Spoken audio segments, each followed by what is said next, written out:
I'm Cheryl. And I'm Naima. We're three Black moms.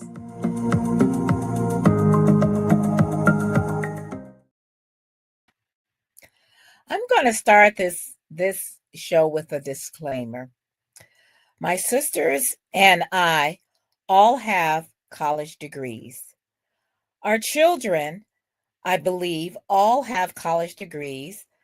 At least one has advanced degree, and another is going for an advanced degree. So, and even though our parents didn't have college degrees, they both had college, experience. They both went to and got some college.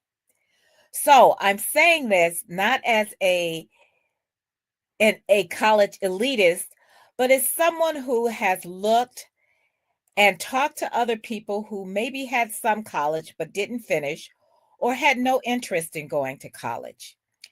And my question this morning is college really for everyone? And the reason why I say that is because things have changed since both my parents went to when our parents went to college and since my sisters and I have gone to college. College then was quite expensive, but it was still affordable.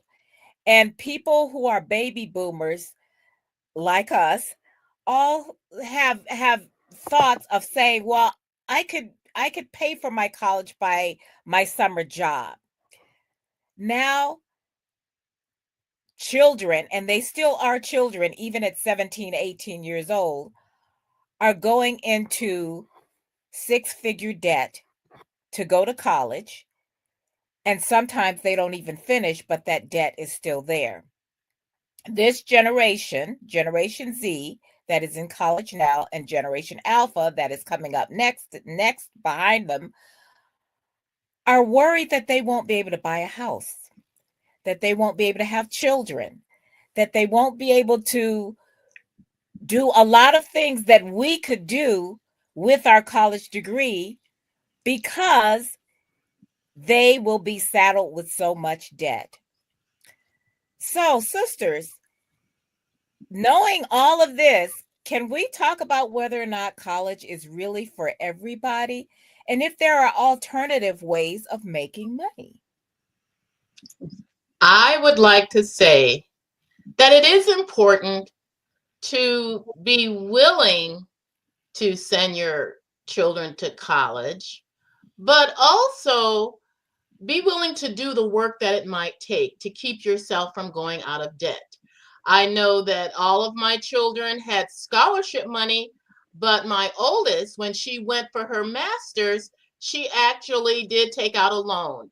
And she had those loans paid back by working overseas as a teacher. So all of her loans, all of her debt was covered in 3 years. That's not true for a lot of people. And I think it is important to be willing to have your child, your student, if they're going to go to higher education, but they can't afford higher education all at once, work years in between so that you are not saddled with debt. There are a lot of scholarships out there, but you have to work for them. You have to hunt for them. You have to find them. You have to write essays. You have to follow through. And it may be more work than a person wants to put in to get that kind of scholarship coverage. And it's okay for higher education to go ahead, go to school for a year, work a year, go back a year, work a year. It all seems so important to get everything done all at once. But the truth is, you don't have to. My youngest daughter went to college the first year, the second year, and then she worked years in between and recently got her degree. And it was okay because some students, some young people need to work first, find whatever avenues of interest or love or passion that they have, and go ahead and do that thing, and then maybe follow through with college. A lot of students these days go to college to please their parents, and they sometimes take subjects that they are not interested in, but they're doing this to please their parents. And there are other ways of being able to be fulfilled in an industry that you love, that you have a passion for. You could go to a trade school first. You could go to a 2-year college first. You can do these things over time and recognize what your dream is, what your passion is.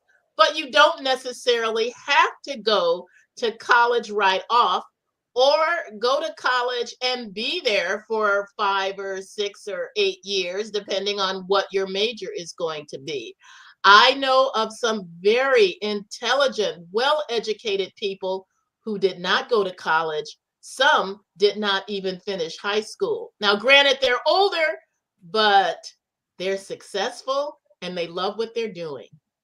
Well, I think that is the key thing. Are you happy at what you're doing? And success can be defined pretty much, are you happy with what you're doing? If you're able to support yourself as an adult and live comfortably in the lifestyle that you would like to live, and you enjoy doing what you're doing, then college is not necessarily for you if what you need to know to do what you're doing doesn't require a college degree. We have to always remember that this this whole society is based on making a profit. Every single industry we have is a business, and the educational industry is a business. And so when the whole thing of pushing everybody to go to college, that wasn't necessary. You have a lot of things that do not require a college degree, but are necessary functions in our society, such as construction work. I mean, carpentry, plumbing, electricity. You know, these are things that are essential and they don't require college. Everything, landscaping. I mean, you have all kinds of professions. A person might even want to be a dancer, a singer, a musician. And there are many different schools, creative school, artistic schools that are not necessarily college, but training programs or programs that you can get some exposure. There are so many things that you can do that you love that people will pay you for because you're doing it well and you are able to enjoy your life. I think what has happened when we develop this elitist idea of, well, this person is more important because they have a doctorate degree or they have a master's degree or they went to such and such a school that's supposed to be an elitist school. We do that to each other, making people feel like they're of lesser value if they don't have some alphabets behind their name or they didn't go to a certain institution. And that's what has to be corrected in us. We have to change the way we see each other and learn to value people for whoever they are and whatever profession they're doing. So when we approach our children with that mindset of, what is it that you enjoy? What do you love to do? What is your passion? And then we give them the encouragement to pursue that passion and be the best that they can be at it, and give them the moral support that they need to feel good about it. Then we'll see them being successful, not only in their career, but in life. I've known so many friends who were on that college campus and didn't want to be there. And I always think about my friend who went into engineering. He hated it. His mother made him.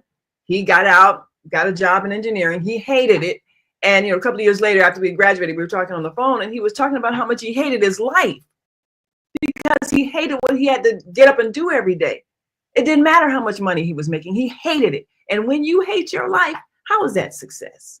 If you love what you're doing, that is success. I have a couple of stories I want to tell, and it's funny because one is from Generation Z, and I have a couple of neighbors. We've become friends with them, and they have younger boys. Well, they're high school age. And we were over there visiting, and I was saying, oh, you're probably, because their oldest boy, I think he's like a junior or senior. And I said, oh, you're getting ready for the college tour soon. And and the wife says, no, actually, he's thinking he doesn't want to go to college. We're thinking he's not going to go to college. He's learning a lot about computer science and coding and things like that. Some of the things will be taken by AI, but excuse me.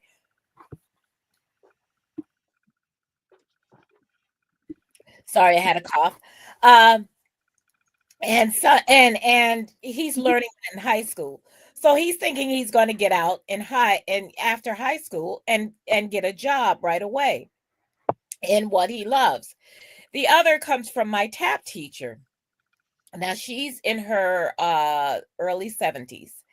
She's still an amazing dancer, and she has always wanted to tap. You know, this has been her life. And she says, "Well, I'm not going to retire.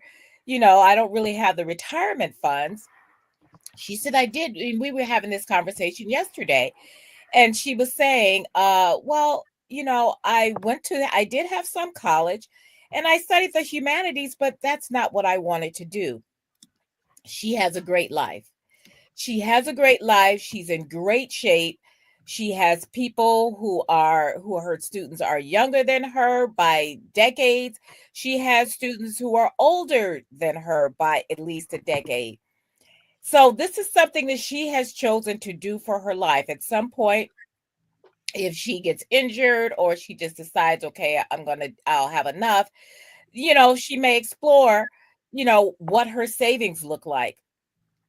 But for her life, she has done what she has wanted to do.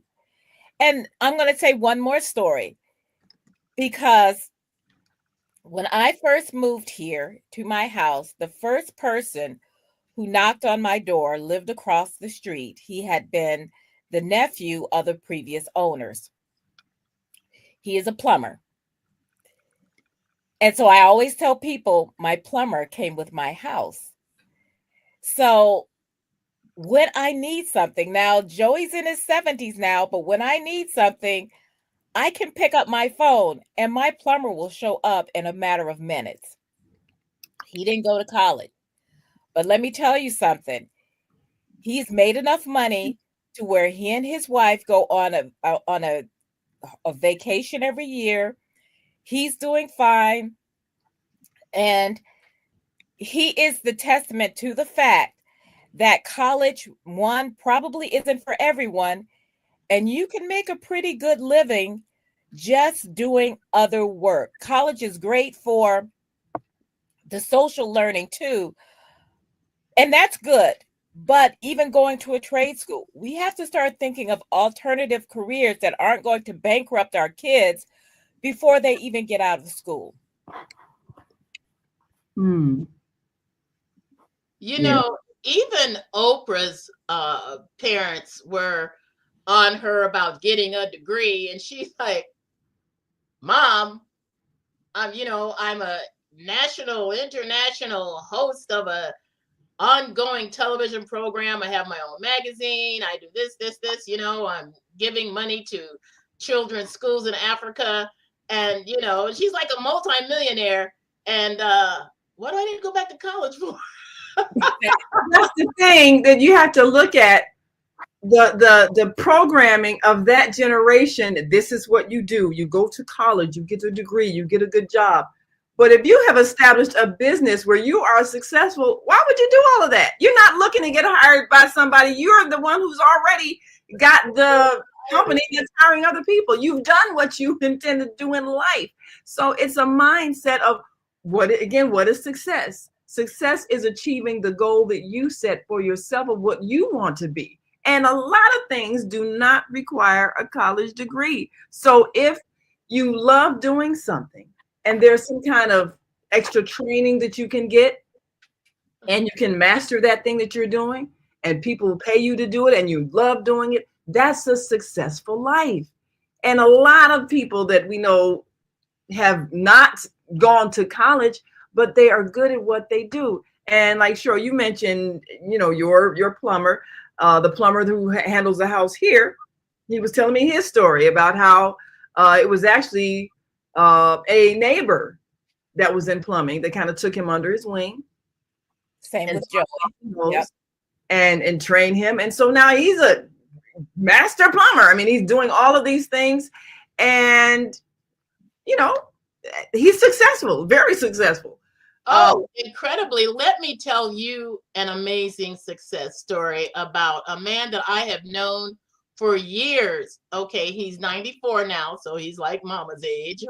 and Mama's generation, but it's John M. Perkins. And I'll just read a little bit from the back of this book. And the man has written like a dozen books that are in publication today. But John M. Perkins has ministered among the poor for 46 years. He founded Mendenhall Ministries, Voice of Calvary Ministries, and Harambee Christian Family Center and Preparatory School, and was co-founder of the Christian Community Development Association. Today, he directs the John M. Perkins Foundation for Reconciliation and Development. He was the publisher of Urban Family Magazine and author of 12 books. Now, despite dropping out of grade school, this man's story is that he dropped out of school at the 3rd grade. A lot of things happened to him. He actually today holds 8 honorary degrees from the directors of World Vision, Prison Fellowship, National Association of Evangelicals. And his story is that his brother died in his arms. He was shot by a deputy marshal. He was beaten and tortured by the sheriff and state police. But through it all, John M. Perkins returned good for evil, love for hate, progress for prejudice, and brought hope to Black and white alike. Now, this is a man who runs a ministry in Mississippi and who, of course, now he's 94 years old. But like I said, he did not even finish grammar school. And there are a lot of things that happened in his life that brought him to where he is today. My favorite book that I'm actually writing my 8-page thesis for the class Black American Literature that I'm taking, Let Justice Roll Down. This is my favorite book of all the books that he's written. And but this man did not go to college. He did not even finish grammar school. But look what he has done with his life today. Well, I have a list scrolling across the screen of careers that don't require a college degree. Of course, carpenter, plumber, electrician, bricklayer, auto mechanic, landscaper, singer, dancer, musician, painter, roofer, business owner, and as you just pointed out, book author. You see, you don't have to go to college to write a book, and there are many successful authors of books that have not gone to college, many successful business owners that did not go to college. And a business is just basically you're selling something to people, and you do it in an organized fashion. And at some point, you are even able to expand and pay other people to help you sell the thing that you're selling. It doesn't require any kind of college degree. So most people who have been made to believe that unless they get a degree, they're not quite successful, need to look at what is it that I really like to do? And is this something that I can get more experience in, and training in, and develop my skills in? That, like you said, Cheryl, you're not going into debt to do it because you don't have to take out a loan to take these classes and be on campus and pay for housing and all that. That's not even necessary. So we just need to really pay attention to our children and their aspirations. And if they say, well, I don't want to go to college, don't feel like you got to make them or shame them into it, or make them feel like they're going to be a loser in life because what they desire to do isn't what you have in mind for them. And I had a friend who she was taking, well, she did not have a very good counselor who cared about her. She was Mexican American, and she was going to college, but she didn't really know what she wanted to do. And her counselor said, well, just look down the list of available opportunities and pick a subject, and that should be your major. Well, the first word was accounting. So that's what she went into. And she told me, and she's retired now, but she told me all the years that she was involved in that, she hated it. She hated it. Yes, you can't make someone love something just because you think they should. And a lot of times people, like you said, will make their children do something that they don't want to do because this is what they say are where the jobs are. But we do so much to limit our children's dreams because of the era that we grew up in, just like our parents grew up in an era where the thing to do, you get a good job with benefits so you can retire, and this is supposed to be your life so you can buy a house. You do these things this way so that you can have the security. And yeah, that might have been the way that you all did it in your time, but times have changed. And now with the internet, yesterday I was watching this seminar with somebody who is making money as a podcaster and and an influencer and getting paid all of this, but just being on the internet, and they don't have a degree. And you think, how are these people making all this money doing this? But this is the time, this is the era that they're growing up in. So they have different opportunities than what we have. The world has changed. So we have to change our advice to the young people. You can learn almost anything on YouTube. Go ahead. Yes. Yes. I know there was like something I had some I think it was a body wash, and I couldn't figure out how to open it. And I says, okay, you're not stupid. But I didn't know how to open it, and apparently it was a thing because it came up and somebody and they showed you how to do it. I says, oh, okay, so I'm not. You made a video of how to open the bottle. Somebody had to make a video, but enough people had a trouble opening this thing that somebody said, okay, if this was hard for me, it's hard for other people. But I also want to say, Barbara had brought up about like maybe taking some time, and I think what we have all done, and which was different from our parents. Now our parents were telling us, take the civil service exam. Remember that everybody used to say, well, take the civil service exam. And people don't really say that anymore. But I remember Daddy saying that even before we went to college. But it was about getting a job, being able to get some kind of stable job. And that's always good. People want to work, and they want to and they want to be able to support themselves and do the things that they want to as part of adulting. But I also remember, sometimes, even though we put our kids on the path for college, they're not always ready to go. Now, when Sarah was ready to go, when it was time for her to go, and I asked her afterward, after she'd graduated, did you want to go to grad school? Well, yes, she did want to go to grad school, but she was done for a while. She had been doing about 17 years straight of school. Since she was 4. Yeah. By that time, she says, no, I want to take some time. And so she did. She graduated in 21. She's going to be going to grad school this fall. And it's been good for her because she's also gotten the kind of experience that narrowed down what she wants to study.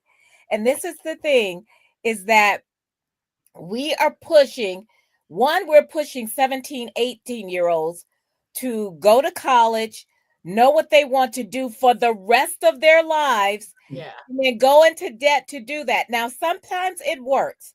Like I said, I knew what I wanted to do. I knew I wanted to be in journalism from the time I was about 15.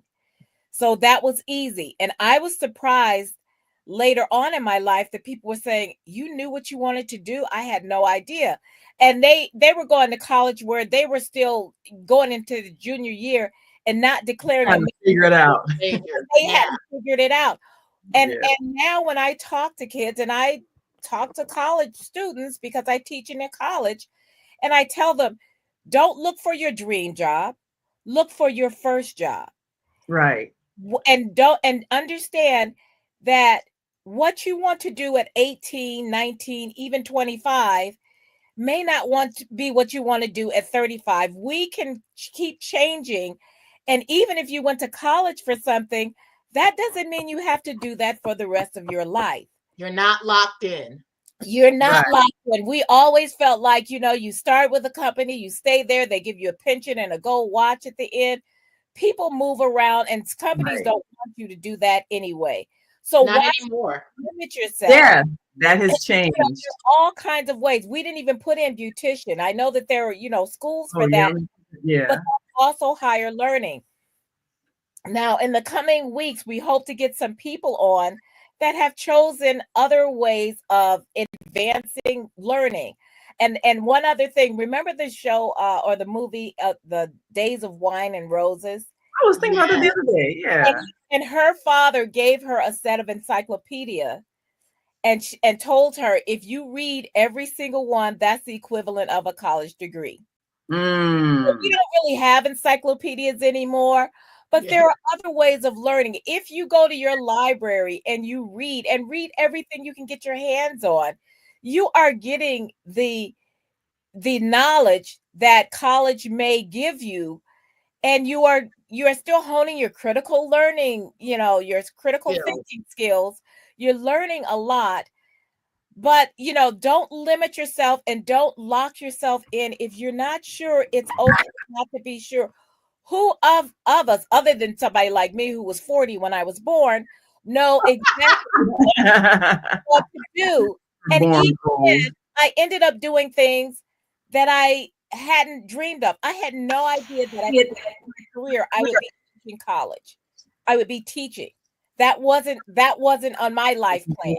Yeah. So you never know what you're going to become. And as the saying says, life is a journey, not a destination. So you Right. might do many, many things before you finally do retire or whatever. And some people never retire. Some people do what they love doing forever. Ever. And they live out their lives doing that thing that they do. So And what's don't the have to retire test? either.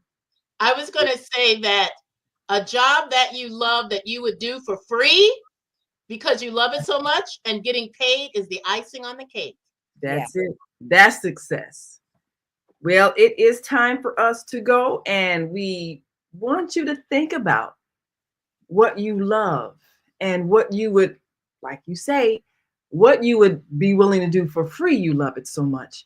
And then you can master it and enjoy getting paid because you do it so well. And that is the most successful career you can have. So we're going to bring you some alternatives, people who are doing things, they didn't go into debt to learn how to do it, so that you can give your children a greater vision of what they can become without feeling stressed if you don't have all their college money saved up and maybe they didn't get the grades where they could get a scholarship.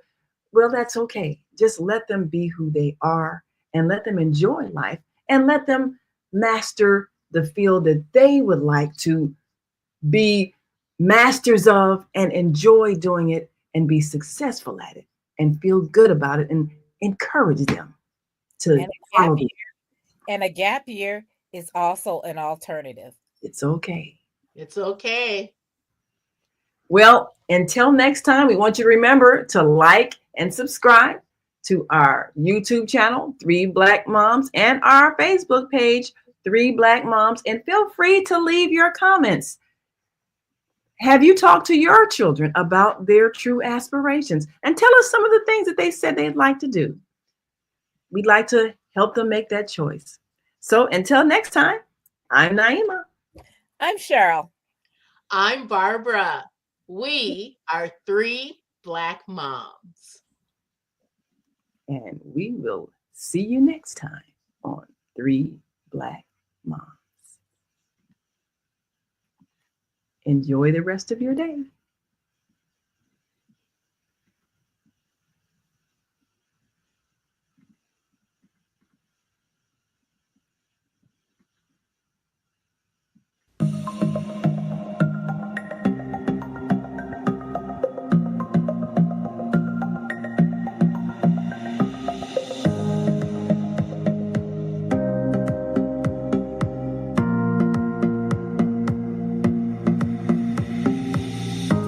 Hi, I'm Barbara. I'm Cheryl. And I'm Naima. We're 3 Black Moms.